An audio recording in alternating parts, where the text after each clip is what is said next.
Malgré le soleil qui culmine haut dans le ciel, il fait un peu frais en ce début d'après-midi. Je me lève tout juste après une nuit de patrouille plutôt mouvementée. Je serais bien resté tranquille dans mon appartement, mais il faut de toute urgence que j'aille ravitailler mes placards. Après avoir couru pour faire respecter la loi, je vais courir les magasins. J'en serais presque à me demander ce que je préfère. Après une douche rapide, je saute dans les premières fringues qui me tombent sous la main et sors de mon appartement. Je longe la piscine autour de laquelle sont réunis les 3 enfants les plus âgés de la famille Stephen, accompagnés des sœurs Garcia. Je me contente d'un hochement de tête pour saluer, alors que mon regard s'attarde sur les bouteilles qu'ils tiennent à la main. Des formations professionnelles.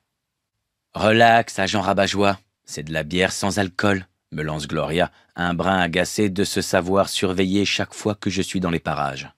Tout en poursuivant mon chemin, je pointe mes yeux avec mon index et mon majeur avant de diriger mes doigts dans leur direction pour leur signifier que je ne baisse pas ma garde.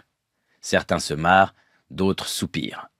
Au fond, je les aime bien, ces adolescents. Ils sont plutôt cool. Il faut dire que je croise d'autres spécimens autrement plus problématiques dans le cadre du boulot. Pour autant, j'ai été certain que l'un de mes jeunes voisins était responsable des dégradations que nous avons subies à Palisade Park. Mais j'avais tort. Penser à l'enflure d'agents immobiliers qui a tenté de faire chuter le prix des appartements de la résidence pour être en mesure d'en acquérir un me pousse à fulminer. Il a bien de la chance que June ait plaidé en sa faveur.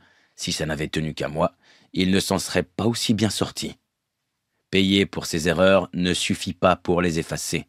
Il reste toujours des traces. Tout cela me rappelle que nous avons encore un mystère à élucider, celui de l'appartement situé au rez-de-chaussée du bâtiment McQueen, en face de chez Derek. Le remplaçant de Roy Bennett a accepté de me transmettre quelques informations confidentielles dès que j'ai joué de mon statut de policier. Je n'ai pas pour habitude d'en user, mais là, cette occupation clandestine m'inquiète. Si l'appartement n'a pas été vendu, il est actuellement loué pour une durée indéterminée à un prix plutôt élevé, selon lui. Et le plus étonnant est que le nom du locataire n'est mentionné sur aucun document. L'agent immobilier m'a promis d'effectuer quelques recherches plus poussées et de me tenir au courant.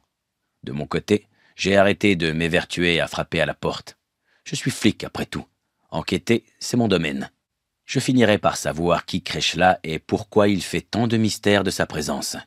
S'il cache quelque chose de louche, il finira vite derrière les barreaux. Alors que je me dirige vers le parking privé, la plus charmante de mes voisines arrive en sens inverse. Elle doit sûrement rentrer du travail. Je m'offre le plaisir de la détailler dans sa petite robe en coton qui dévoile une partie de ses cuisses.